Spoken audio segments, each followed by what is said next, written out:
আসসালামু আলাইকুম। আপনি সবাই কেমন আছেন? আমিও আল্লাহর রহমতে ভালো আছি। আমার ভিডিওটি কাছে কিংবা দূরে, দেশ কিংবা দেশের বাহিরে যারা দেখছেন তাদেরকে অসংখ্য ধন্যবাদ। এদিকে 2টা ইলিশ নিয়েছি লেজের ভর্তা করার জন্য, তো 2টা লেজ নিয়েছি। আর তেলাপিয়া মাছ সাথে নিয়েছি, যেহেতু পুঁই শাক দিয়ে মাছের ঝোল করব তার জন্য। তো এই পুঁই শাকগুলো হচ্ছে আমাদের গাছে টাটকা টাটকা, খেতে এত মজা লাগে কি বলবো। আমার ভিডিওটি যদি ইউটিউব চ্যানেল থেকে দেখে থাকেন প্লিজ সাবস্ক্রাইব করে পাশে থাকবেন। আর পুরাতন আপু ভাইদেরকে অসংখ্য ধন্যবাদ।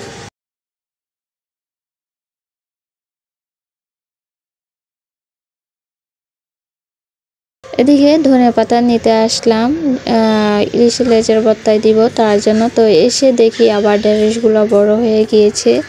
তো ঢেঁড়সগুলা গাছ থেকে ছিঁড়ে নিচ্ছি, শিফা আমাকে একদিন ভাজি করে দিব।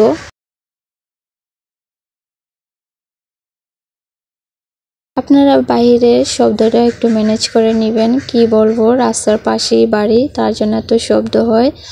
তো এই যে এদিকে নিয়ে নিলাম পেঁয়াজ ব্রেস্তা করে নিলাম, কাঁচা পেঁয়াজ, সাথে ধনিয়া পাতা, শুকনো মরিচ, মাছ।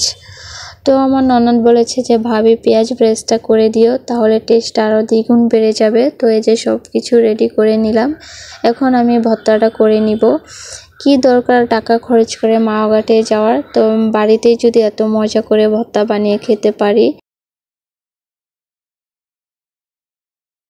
তো এদিকে কাঁচা পেঁয়াজটা বেশি হয়ে গিয়েছে, তো আমি কাঁচা পেঁয়াজ আর মরিচের ভর্তা করব, অর্ধেক রেখে দিব ভর্তাটা করে।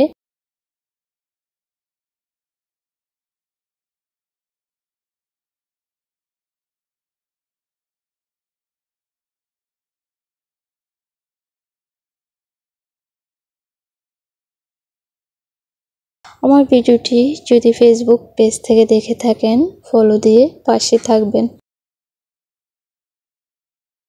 আমার শিফা মা তো দেখি পাগল হয়ে গিয়েছে, ওনাকে ভর্তা দিয়ে ভাত খাবে। তো এই যে চলে আসলাম মাওঘাটে, একটু মজা করলাম। তো এই যে টক পাতার ভর্তা, শুকনা মরিচের ভর্তা আর ইলিশ মাছের লেজের ভর্তা নিয়ে নিলাম। আজকে ব্লগ ভিডিওটি এ পর্যন্তই। আল্লাহ হাফিজ।